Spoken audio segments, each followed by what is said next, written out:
Hello guys, एक बार फिर से हमारे यूट्यूब चैनल में आप सभी लोगों का स्वागत है। आज की इस सेशन में हम लोग बहुत ही ज़्यादा इम्पोर्टेंट पे डिस्कस करने वाले हैं। ये topic exam point of view से बहुत ही ज़्यादा इम्पोर्टेंट है और हम लोग प्रीवियस ईयर क्वेश्चंस भी देखेंगे इस टॉपिक से रिलेटेड। ठीक है, तो चलिए हम लोग अपने पहले क्वेश्चंस की तरफ आगे बढ़ते हैं। तो हम लोग आज बात करने वाले हैं national movement in India, Bharat में जो राष्ट्रीय आंदोलन हुआ। ठीक है, सभी की लिस्ट यहाँ पर मैंने आप लोगों को शो किया है कि जितने भी आंदोलन हैं इनसे एक से दो क्वेश्चंस जो है प्रीवियस ईयर क्वेश्चन पेपर में मुझे देखने को मिला। ठीक है, और अगर आप ये सारे अ, जो भी मोमेंट्स हैं, आंदोलन है या सत्याग्रह है, ठीक है, आप इस सबको कवर कर लेते हैं तो आप 2 से 3 क्वेश्चंस जो हैं परफेक्टली सॉल्व करके अपने एग्जाम में आ सकते हैं। ठीक है, तो सबसे पहले हम लोग देख लेते हैं यहाँ पर कि हमारा जो लिस्ट है सभी आंदोलन का। ठीक है, list of Indian national movements जो 1857 से 1947 तक यहाँ पर हुआ। ठीक है, तो 1857 से 1947 तक के भारतीय राष्ट्रीय आंदोलन की सूची हम लोग यहाँ पे देखने जा रहे हैं। रिवॉल्ट जो हुआ था 1857 का, ठीक है, 1857 का विद्रोह हुआ था। ठीक है, पहले। और दूसरे में हम लोग देखेंगे कि establishment of Indian national Congress जो कि 1885 ईस्वी में हुआ था। भारतीय राष्ट्रीय कांग्रेस की स्थापना जो है वो 1885 में हुआ था। स्वदेशी मूवमेंट जो है, स्वदेशी मूवमेंट जिसको बंग भंग मूवमेंट भी कहते हैं, जो 1905 में हुआ था। ठीक है, बंग भंग आंदोलन। तो आपको एग्जाम में या तो स्वदेशी आंदोलन पूछ सकता है या बंग भंग आंदोलन भी पूछ सकता है। ठीक है, कभी कभी इसमें भी पूछते हैं कि किस आंदोलन जो है किस वर्ष यहाँ पे शुरुआत की गई, कब शुरू हुई, तो आप जो है आंसर इजिली कर सकते हैं। ठीक है, तो एस्टेब्लिशमेंट ऑफ मुस्लिम लीग। ठीक है, मुस्लिम लीग की स्थापना कब हुई थी? 1906 ईस्वी में। ठीक है, मुस्लिम लीग की स्थापना हुई थी 1906 में। गदर मूवमेंट जब आया तो 1913 में जो है गदर आंदोलन यहाँ पर शुरू किया गया था। ठीक है, मैं सारे जो यहाँ पर रिवॉल्ट्स हैं, जितने भी मूवमेंट्स हैं, सबको जो है आगे डिस्कस करने वाला हूँ ब्रीफ में। ठीक है, हम लोग एक बार यहाँ पर लिस्ट देख लेते हैं। होम रूल मूवमेंट क्या है? होम रूल मूवमेंट जो है वो अप्रैल 1916 को स्टार्ट किया गया था। ठीक है, अप्रैल में 1916 ईस्वी में। चंपारण सत्याग्रह, ठीक है, ये 1917 में शुरू हुआ था। ठीक है, खेड़ा सत्याग्रह जो है 1917 ईस्वी में ये भी शुरू किया गया था। तो आप इसमें कंफ्यूज ना हो, दोनों को याद रखें कि जो चंपारण सत्याग्रह है वो भी 1917 में हुआ था और खेड़ा सत्याग्रह वो भी 1917 में ही हुआ था। ठीक है, तो अहमदाबाद मिल स्ट्राइक जो है वो 1918 ईस्वी में। अहमदाबाद मिल हड़ताल जो है ये 1918 ईस्वी में हुआ। फिर हम लोगों ने देखा रॉलेट एक्ट सत्याग्रह। ठीक है, रॉलेट एक्ट जो वहां पर जलियांवाला बाग में ये एक्ट लागू किया गया था, तो ये 1919 में ये चालू किया गया। ठीक है, 1919 में। अब खिलाफत मूवमेंट जो है, खिलाफत मूवमेंट वो 1920 में हुआ। खिलाफत आंदोलन 1920 में शुरू हुआ और 1920 में ही नॉन कॉपरेशन मूवमेंट चालू हुआ, असहयोग आंदोलन। ठीक है, असहयोग आंदोलन कब शुरू हुआ था? 1920 ईस्वी में। ठीक है, बारदोली सत्याग्रह ये भी 1928 ईस्वी में। ठीक है, और बारदोली सत्याग्रह के नेतृत्व कौन कर रहे थे? सरदार वल्लभ भाई पटेल। सरदार वल्लभ भाई पटेल। ठीक है, बारदोली सत्याग्रह का नेतृत्व कर रहे थे सरदार वल्लभ भाई पटेल। ठीक है, तो 1928 में इसकी शुरुआत की गई थी। ठीक है, एक है सॉल्ट सत्याग्रह जो कि दांडी मार्च के भी नाम से हम लोग जानते हैं, दांडी मार्च। तो नमक सत्याग्रह 1930 ईस्वी में शुरू किया गया था। ठीक है, 1930 ईस्वी में नमक सत्याग्रह, नहीं तो दांडी मार्च इसको भी कह सकते हैं, 1930 ईस्वी में शुरू किया गया था। Civil disobedience movement. ठीक है, सविनय अवज्ञा आंदोलन। सविनय अवज्ञा आंदोलन जो है वो 1930 में भी शुरू हुआ था। तो 1930 में दो इंपॉर्टेंट डे जो सत्याग्रह, जो कि एक दांडी मार्च और दूसरा सविनय अवज्ञा आंदोलन। ठीक है, 1942 में भारत छोड़ो आंदोलन, ठीक है, शुरू किया गया था 1942 ईस्वी में। 1942 में क्या हुआ था? भारत छोड़ो आंदोलन शुरू किया गया था। ठीक है, तो सारे लिस्ट जो भी मूवमेंट्स हैं सबका आप लोग लिस्ट बनाएं और अ, इसका एक्सप्लेनेशन आप अच्छे से अभी नेक्स्ट स्लाइड में देखेंगे। तो आगे बढ़ते हैं। नेक्स्ट हम लोग डिस्कस कर रहे हैं प्रीवियस ईयर क्वेश्चन पेपर। ठीक है, तो प्रीवियस ईयर क्वेश्चन पेपर में देखिए किस तरह से क्वेश्चन आया है कि बारदोली सत्याग्रह का सफल नेतृत्व किसने किया।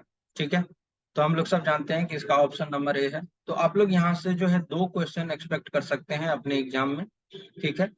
मिनिमम 2 क्वेश्चन तो आता ही आता है इन सारे सत्याग्रह और आंदोलन को मिलाकर के, ठीक है। तो आप ये बहुत ही ज्यादा इंपॉर्टेंट है एग्जाम पॉइंट ऑफ व्यू से। अब नेक्स्ट है कि आजाद दास्ता, आजाद दास्ता बिहार में किस आंदोलन के दौरान सक्रिय रहा। सबसे पहले आजाद दास्ता जो है वो बिहार में ही चालू किया गया था, और बोल रहा है कि किस आंदोलन के दौरान ये सक्रिय रहा था। तो आंसर है भारत छोड़ो आंदोलन। भारत छोड़ो आंदोलन के समय जो है ये आजाद दास्ता सक्रिय रहा था, ठीक है। तो 2 इंपॉर्टेंट क्वेश्चंस हम लोग जो है वहां पर देख लिए इस मूवमेंट से, इंडियन मूवमेंट से। अब हम लोग नेक्स्ट देखते हैं। तो नेक्स्ट है हमारा रिवॉल्ट ऑफ 1857। इस पे हम लोग डिस्कस करेंगे, चर्चा करेंगे। रिवॉल्ट ऑफ 1857, 1857 का विद्रोह जो है, ठीक है। तो इनको कई नामों से जाना जाता है इस विद्रोह को। इसको सिपाही विद्रोह कहते हैं क्योंकि ब्रिटिश इतिहासकारों ने, ठीक है, यहाँ पे इनको नाम दिया सिपाही विद्रोह। और भारतीय विद्रोह भी कहते हैं। महान विद्रोह का नाम किसने दिया था? भारतीय इतिहासकारों ने इसको महान विद्रोह का नाम दिया था। और विनायक दामोदर सावरकर जो है, इनके द्वारा कहा गया कि ये स्वतंत्रता का पहला युद्ध है, ठीक है। ये जो 1857 का विद्रोह है, ये स्वतंत्रता का पहला युद्ध है, ठीक है। तो ये विनायक दामोदर सावरकर के द्वारा कहा गया था।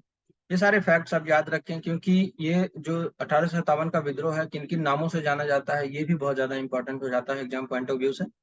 1857 से 59 का जो ये विद्रोह था, वो भारत में जो ब्रिटिश ईस्ट इंडिया कंपनी के शासन के खिलाफ हुआ था, ठीक है। ये एक व्यापक विद्रोह था, ठीक है। ये विरोध असफल रहा था, ठीक है, बाद में।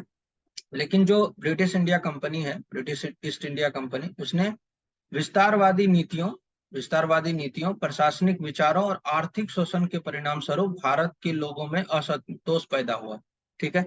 जो तो British India east India company जो थी, एक वो विस्तारवादी नीतियां, अपना जो अपना एथिक्स वहां पर वो लोग बना रहे थे, प्रशासनिक नवाचारों वहां पर जो है वो लोग ला रहे थे, ठीक है। आर्थिक शोषण हो रही थी।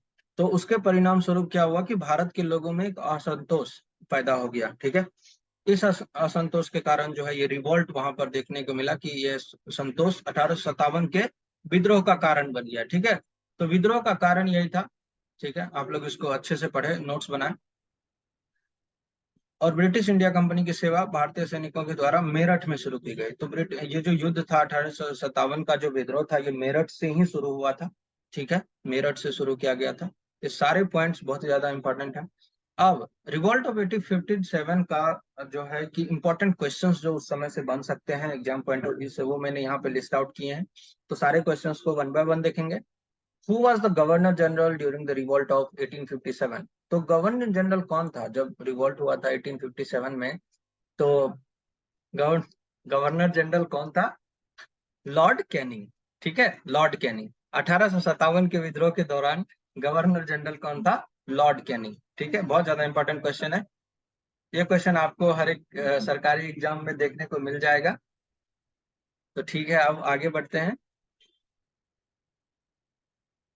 नेक्स्ट है हमारा कि who was the prominent leader in Lucknow during the revolt 1857। ठीक है, बोल रहा है कि 1857 के विद्रोह के दौरान लखनऊ के प्रमुख नेता कौन थे? कौन थे? तो आंसर है बेगम हजरत महल, ठीक है, बेगम हजरत महल, ठीक है। तो आप जो है वीडियो को पॉज करके आप क्वेश्चन का आंसर भी दे सकते हैं, और बाद में अपना क्वेश्चन आप मैच करवा सकते हैं अगर आपको क्वेश्चन पता है, आंसर पता है तो, ठीक है। तो ये क्वेश्चन है, who was the prominent leader in Lucknow during the revolt of 1857? So Begum Hazrat Mahal, Begum Hazrat Mahal. Next next है हमारा कि sir Hugh Rose described whom as the best and bravest military leader of the rebel. ठीक है, बोल रहे हैं कि सर ह्यूज रोज, ठीक है, इन्होंने विद्रोही का सबसे अच्छा और सबसे बहादुर सैन्य नेता किसको बताया? ठीक है, सबसे अच्छा और सबसे बहादुर सैन्य नेता किसको बताया? रानी लक्ष्मीबाई को, रानी लक्ष्मीबाई को, ठीक है। तो इन्होंने झांसी में जब ये युद्ध फैल गया तो वहां से इन्होंने ये लड़ाई की थी, शुरू की थी, ठीक है। तो इनको सबसे अच्छा और सबसे बहादुर सैन्य नेता बताया गया, ठीक है। बहुत ज्यादा इंपॉर्टेंट क्वेश्चन है। नेक्स्ट नेक्स्ट है कि who is the author of the book the first Indian war of independence 1857 to 1859? तो ये बुक का नाम है, ठीक है, the first Indian war of independence 1857 to 59। तो बोल रहे हैं कि इसके ऑथर कौन है, इस बुक को किसने लिखा है? तो आंसर है Karl Marx.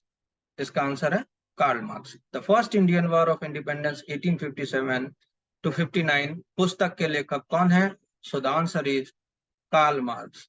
Okay, Karl Marx. Next next है कि which of the following leader, ठीक है, एक लीडर का नाम बताना है जो बैरोट में, जो उत्तर प्रदेश में है, उत्तर प्रदेश के बैरोट में 1857 के रिवॉल्ट्स में थे। ठीक है, निम्नलिखित में से कौन सा नेता 1857 के विद्रोह के दौरान उत्तर प्रदेश के बड़ौत से जुड़ा था? ठीक है, तो इसका आंसर है शाहमल। इसका आंसर है शाहमल। तो शाहमल जो थे वो उत्तर प्रदेश के बैरोट में 1857 में ये जो थे वहां पर जुड़े हुए थे। ठीक है, तो आप उसको याद रखें, बहुत ज्यादा इंपॉर्टेंट क्वेश्चन है। नेक्स्ट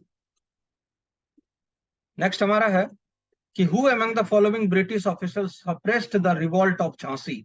झांसी में जो रिवॉल्ट हुआ, उनको, उस विद्रोह को दबाने की कोशिश की गई। ठीक है, निम्नलिखित ब्रिटिश अधिकारियों में से किसने झांसी के विद्रोह को दबाया?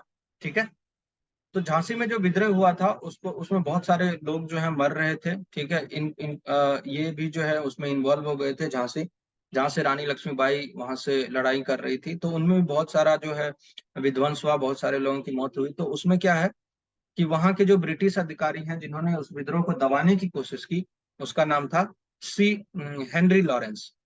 ठीक है, option number C, Henry Lawrence. Henry Lawrence. Okay, आप इस चीज को याद रखें। Next, the state of Jhansi, the state of Jhansi was made a part of the British empire in India through. ठीक है, बोल रहा है कि किसके माध्यम से, ठीक है, किसके माध्यम से जो झांसी राज्य है वो भारत ब्रिटिश साम्राज्य का हिस्सा बना दिया गया? ठीक है, तो इसका आंसर है डॉक्ट्रिन ऑफ लैप्स, मतलब चूक का सिद्धांत। चूक का सिद्धांत, चूक के सिद्धांत की वजह से जो झांसी राज्य है वो एक ब्रिटिश एम्पायर का पार्ट बन गई। ठीक है, चूक का सिद्धांत। नेक्स्ट नेक्स्ट है who was the Nawab of, who was the Nawab of Awadh? ठीक है, अवध के नवाब कौन थे? When Dalhousie annex the princely estate इन 1856। जब डलहौजी ने रियासत पर कब्जा किया तो अवध का नवाब कौन था? 1856 ईस्वी में जब डलहौजी ने रियासत पर कब्जा किया तो अवध का नवाब कौन था? उस समय अवध के नवाब कौन थे? वो थे वाजिद अली शाह। कौन थे? Wajid Ali Shah. Wajid Ali Shah is the right answer, Wajid Ali Shah. तो Wajid Ali Shah 11th and last king of Awadh थे। ठीक है, 11वें और सबसे अंतिम जो राजा थे वो कौन थे?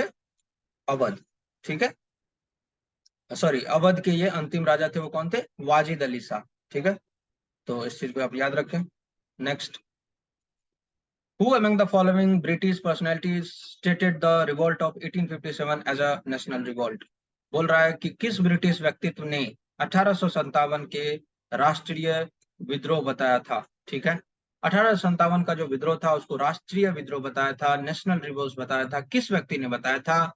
Benjamin Disraeli. Benjamin Disraeli, option number D is the correct answer. Benjamin Disraeli ने इस विद्रोह का नाम राष्ट्रीय विद्रोह बताया था, नेशनल रिवोल्ट बताया था। ठीक है, नेक्स्ट नेक्स्ट है Mangal Pandey. Mangal Pandey fired the first shot of the revolt of 1857 at. ठीक है, मंगल पांडे ने अपनी पहली गोली जो चलाई थी 1857 में, वो कहाँ चलाई थी?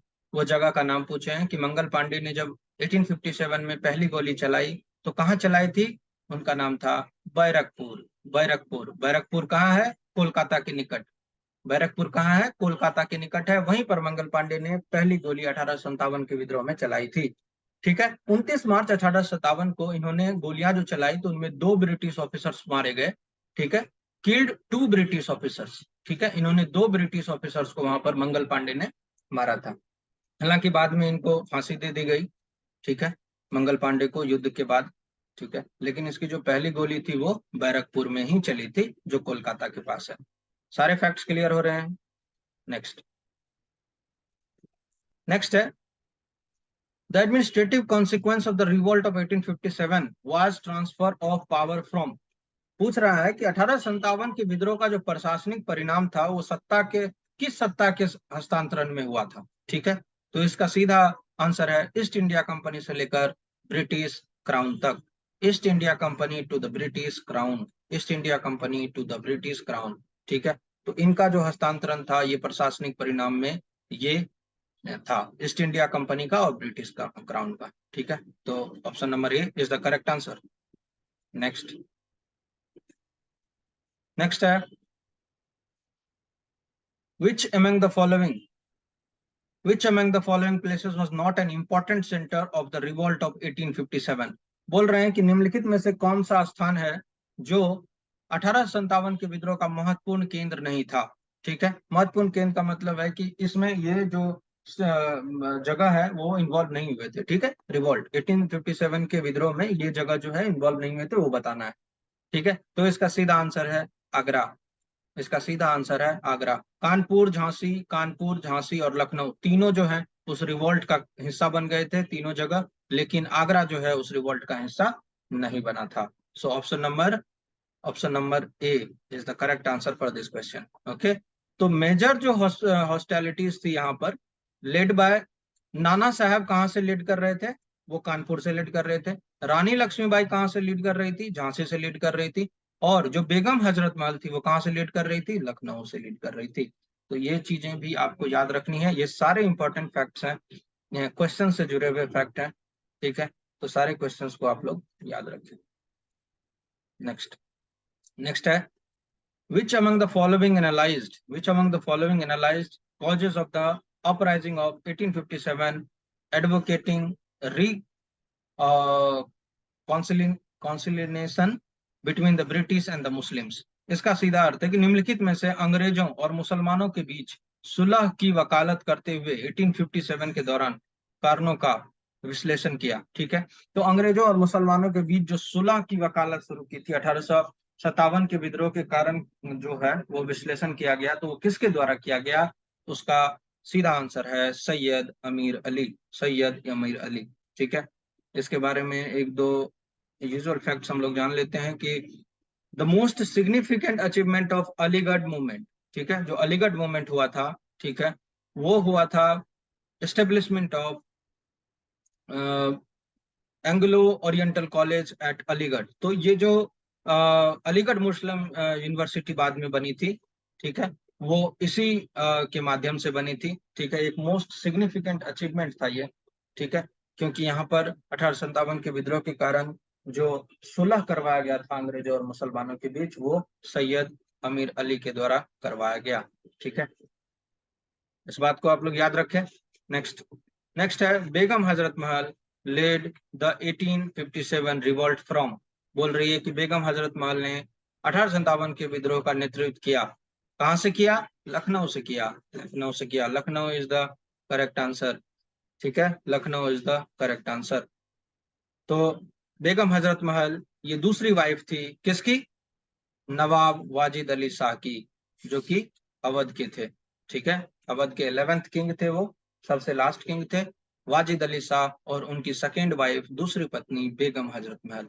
ठीक है, इन्होंने अपना नेतृत्व कहां से किया था, लखनऊ से किया था। सारे फैक्ट्स आप लोगों को क्लियर हो रहे हैं।